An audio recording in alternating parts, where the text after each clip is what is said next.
Altaf Hussain Wani, chairman of the Kashmir Institute of the International Relations, has appealed to the UN High Commissioner for Human Rights to release a comprehensive report on the human rights situation in the occupied Kashmir. According to Kashmir Media Service, addressing the ongoing 55th session of the Human Rights Council in Geneva, Wani, representing the World Muslim Congress and International Muslim Women's Union, commended the High Commissioner for addressing the concerns regarding the human rights, especially in Palestine.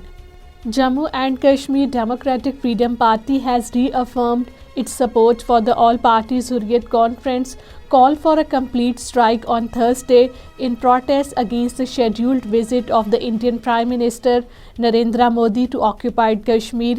According to Kashmir Media Service, in a statement issued in Srinagar today, DFP spokesman Advocate Arshad Iqbal criticized the Modi's visit to the occupied territory. With the Indian Prime Minister Narendra Modi set to visit Srinagar on March 7, the people of the occupied Kashmir voiced discontent over his impending arrival, particularly following the revocation of Article 370 as preparations intensify for the Modi's rally in Srinagar. Authorities imposed restrictions, heightening surveillance and control measures across the city.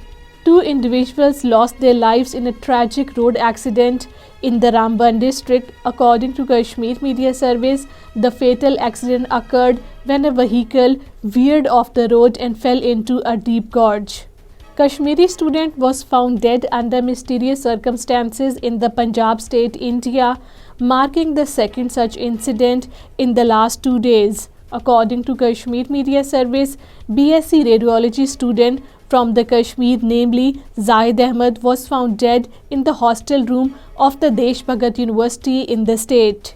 Indian Army helicopter encountered technical glitches, prompting an emergency landing in a wheat field in the Ramban district. According to Kashmir Media Service, the Cheetah helicopter, manned by the Indian Army pilots, descended into an open expanse of the Balbir Singh's wheat fields.